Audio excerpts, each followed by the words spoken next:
Max was a baby. He was about 9 months old, and I was feeding him baby food, and he started coughing and wheezing. It was pasta baby food, which has wheat in it. So at that point, I packed everything up and took him to the pediatrician and told her what was happening, and she said it sounded like food allergies.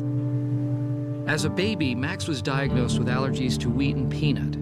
And for 8 years, Max strictly avoided any contact with these allergens. But for Amy and Chris, the life-threatening nature of food allergies was something they were about to learn firsthand. I don't think we did realize in the beginning how serious his food allergies really were. I never looked at it in my mind that my son could die of a peanut.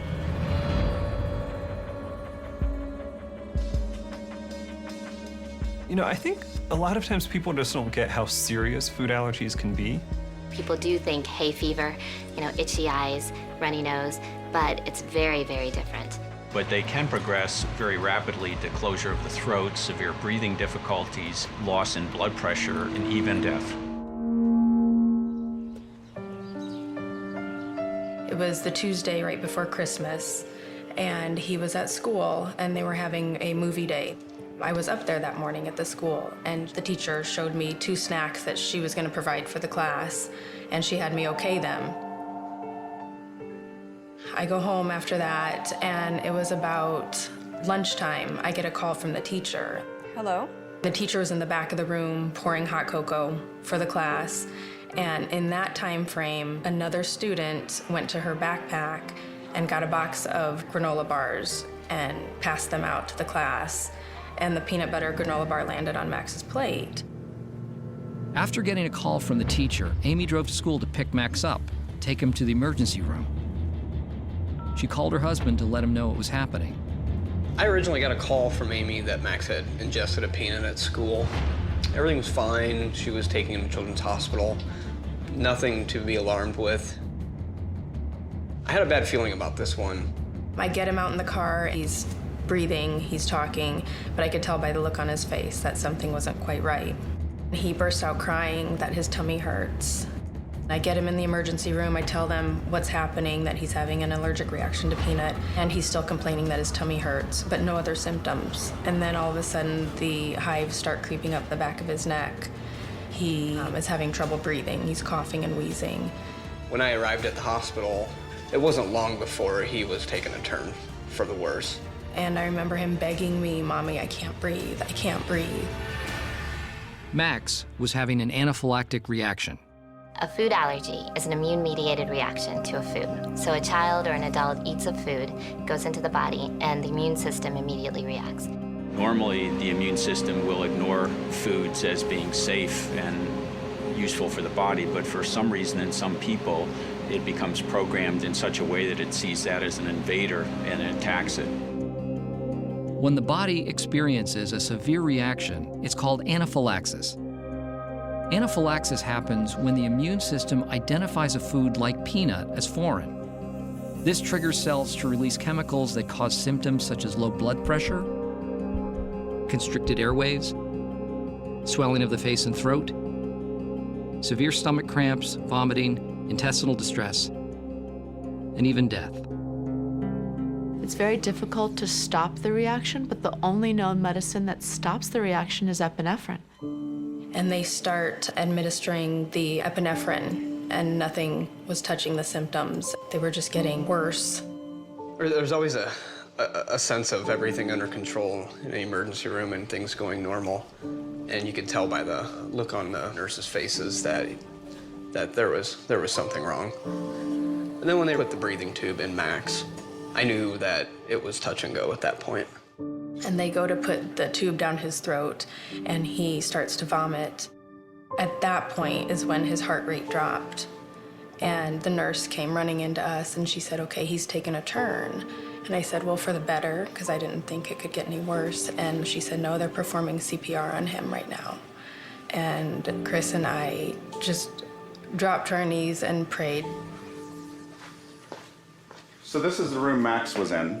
At that point in time, we actually lost his heart rate altogether and needed to start CPR for a couple minutes until we got his heart rate back.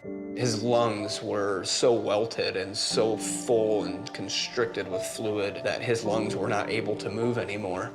At that point, we continued to try to get air in and out of his lungs, which we were unable to do at all. We were using such high pressures, it was becoming dangerous to continue to try to do that. I kept thinking how helpless I felt because he was in there alone. I couldn't be there with him to hold his hand. So we made the decision to go on the ECMO machine, and essentially this is a heart-lung bypass machine. They told us they were taking him into surgery for the ECMO. When I knew that they were inserting tubes into Max, at that point you really have to have a lot of trust in the doctors. So for me, that was the biggest waiting period, for the doctor to come out and say that he is stable and he is alive still. And we were just buying time for the peanut allergy to run its course. They told us he's not out of the woods yet. Chris and I stayed up there all night on that floor and checked on him every 30 minutes throughout the night. And we subtly saw the welted skin going from bright red to, you know, more of a yellowish color. And it seemed like every hour that he was on that machine, he was improving and improving. It was like somebody turned a switch. He was on the machine just about 24 hours. We were able to come off the machine, and within a few hours after that, we were able to actually pull the breathing tube out altogether. He was waking up, he was talking. It was an amazing moment to watch him just wake up, see his family, see all of us. It was really cool. Max is a very energetic person. He has to be keeping busy all the time. We play golf together. He loves to wakeboard. He loves to ride his bike. The possibilities of what Max can do are endless. He's like any other kid. We spend a lot of time together. He just brings a lot of joy to our life. I'm not gonna let food allergies slow me down.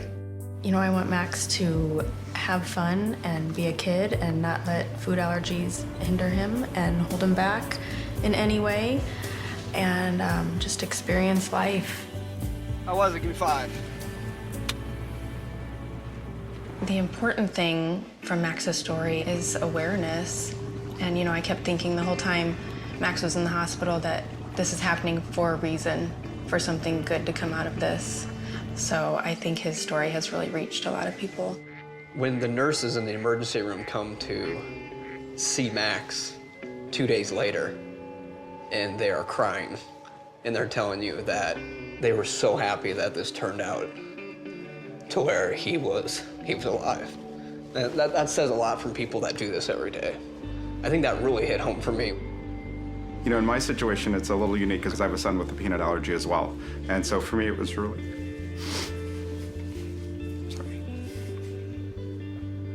it was really neat to see him wake up and watch him doing so well. It was the hard work of doctors and the right decisions that my son is alive. But it's a miracle that they were able to put it together in the short time that he had. We don't want Max to be segregated from any normal activity. And it hurts us to know that there's functions he cannot go to or be at. The anxiety level of feeling that your kid, you know, could and possibly will die if he ingests a peanut again, it's tough to live with. Max, you need more apple juice? Okay. For a person with food allergies, it has a ripple effect not only for them, but also for their family members. And so to food allergic sufferers, it's very serious. They live in fear every day of the year.